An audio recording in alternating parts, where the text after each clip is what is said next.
I'm pretty excited about for the new approach to our seasonal forecasting is that, historically, I think a simple approach would be you do like a bunch of lag times and a bunch of inputs to try to capture these uh, across time and space relationships. And the new model does a really good job at looking at those intraday relationships. Can you talk a little bit about like what we had to change to make that possible?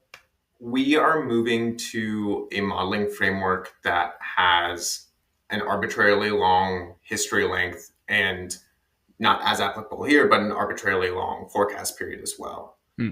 um, which is great. And so, depending on how much history we have and history we see, we can basically learn the physical hydrology at different time scales. I think for a long time, there's been a lot of pushback on AI and weather, AI and hydrology, AI and earth sciences in general, Yeah.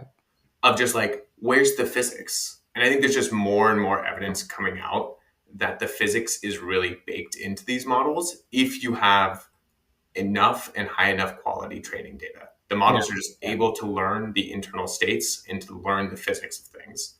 So for us, having an arbitrarily long period, having a daily time scale, we're able to really learn those physical relationships across space and time, whether that be like intraday or across years, decades.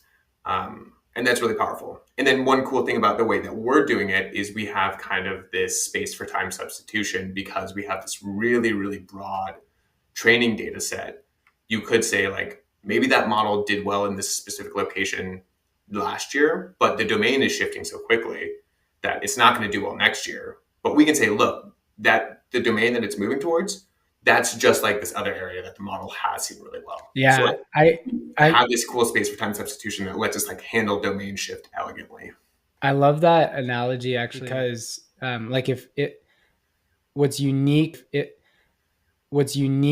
to hydrology, or at least the forecasting we do compared to weather forecasting, is when you're doing like end-to-end weather forecasting, you have one Earth. Yeah.